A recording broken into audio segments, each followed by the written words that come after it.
Hemp is one of the oldest crops known to humankind, and some historians believe the need for material to make ropes and sails for the Royal Navy was the real reason behind the establishment of Australia as a penal colony more than 2 centuries ago. Now hemp is making a comeback of sorts, with licensed production in most states supplying growing markets in masonry, fiberglass replacements and textiles. But a push to legalise foods made from hemp seeds could be the key to Australia's hemp industry taking off.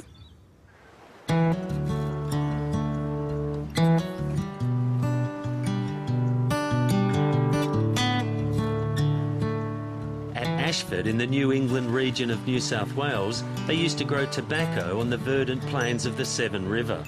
But now farmers like Leon Minus are growing industrial hemp. Traditionally, my grandparents and parents grew tobacco here, and that was predominantly tobacco. And then the tobacco industry folded, and yeah, we're just looking at another industry to get up and running, and hopefully be good for the Ashford area.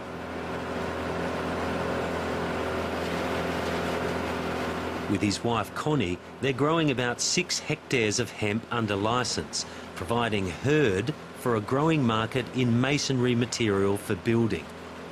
We really like the crop. It's something that's been a really interesting industry, I guess, for us to get involved in over the last 3 years. We've learnt a lot about it in that time, and I guess we're always impressed with just how diverse the product can be, and it's something that we're hoping really does take off.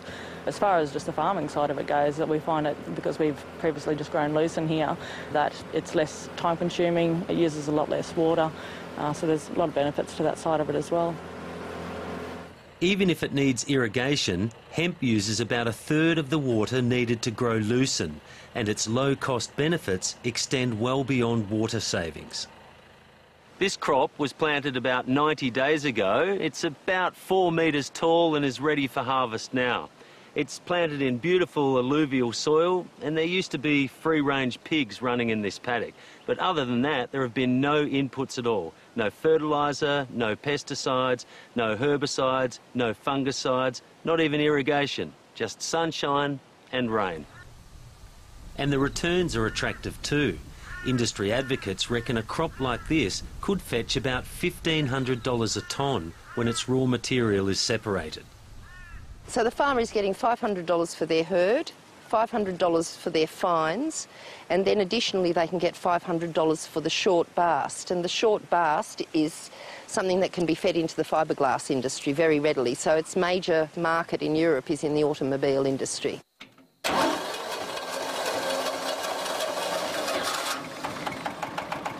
Clara Maraziki is a sustainability educator.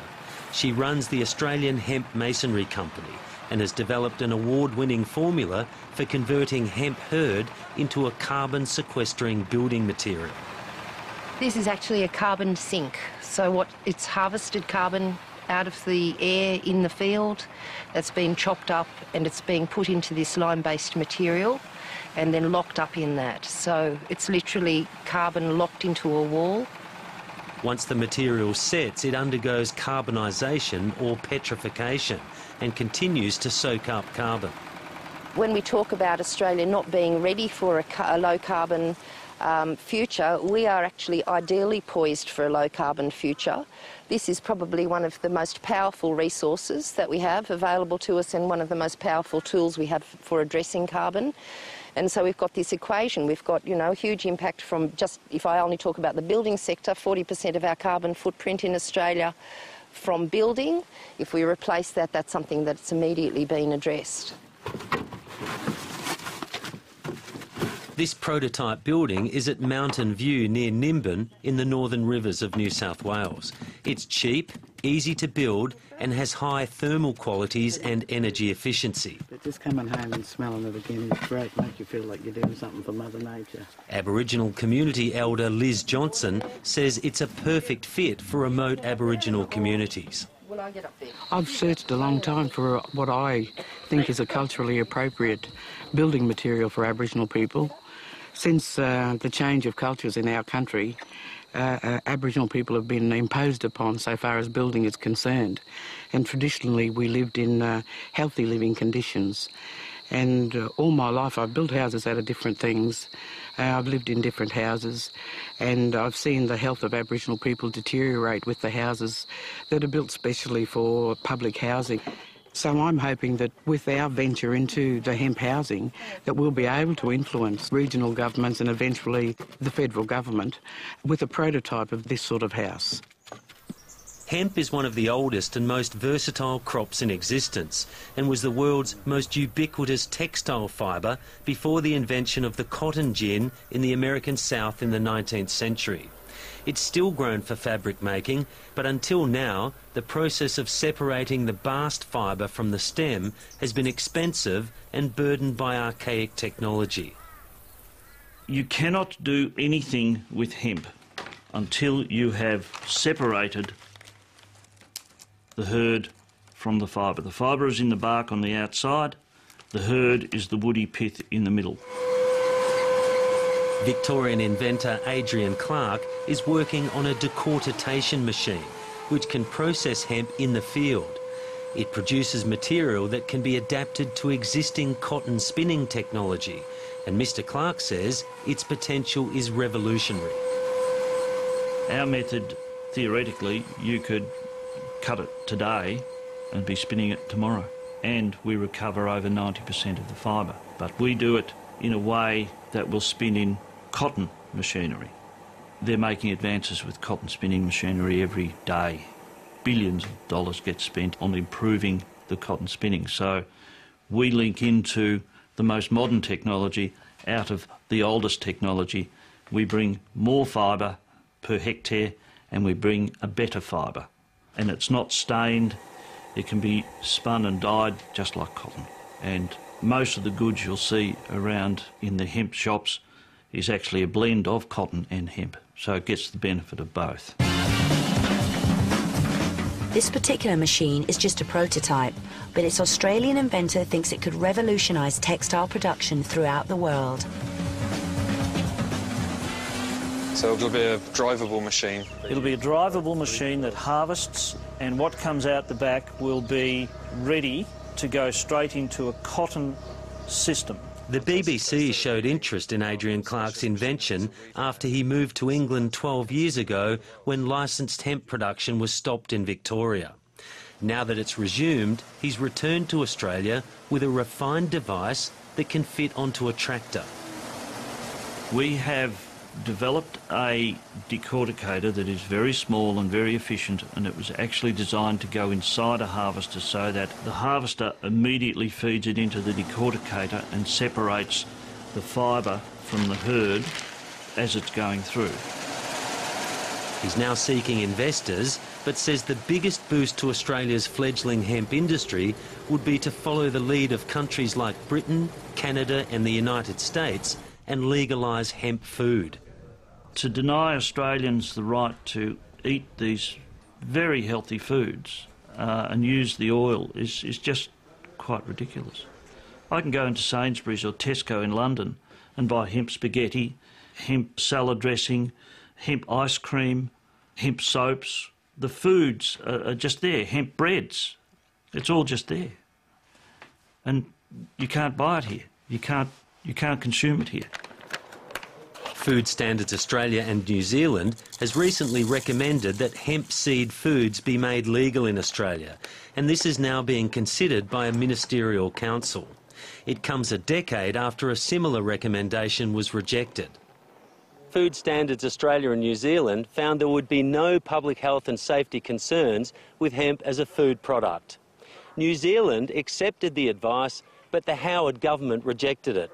It said legalising hemp as a food would send mixed messages about drug abuse, and it would be difficult for law enforcement agencies to police. Now, police agencies across Australia are objecting on the grounds that hemp food could corrupt roadside drug testing. And the New South Wales government says it might also encourage cannabis consumption, which is already the highest in the world. They talk about undermining efforts made to eradicate cannabis. It'll send the wrong messages to people about the safe use of cannabis, but those arguments aren't getting anywhere overseas. Overseas, we're looking at markets that are just expanding tenfold. Smoke an ounce of this and still walk home. Still drive home. Andrew Cavasilis is one of 34 licensed hemp growers in New South Wales. He's specialising in hemp seed production. He says there's no THC in hemp seeds, and he believes fair trade laws will eventually open the hemp food market up in Australia. We probably won't get up this time. I think what will happen is something like what happened in the US and Canada, where there'll be a trade issue, there'll probably be a court case, and the truth and facts will come out about the nutritional benefits of hemp seed, and the government will have no option but to facilitate the introduction of hemp seed food in Australia.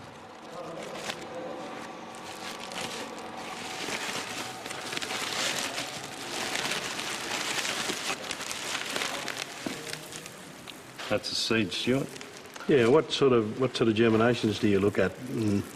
Oh, you know, 80%, 90% plus generally. Sometimes, you know, fresh enough, it'll go 100%. Stuart Larson is Australia's biggest organic soybean producer, processing about 7,000 tonnes a year.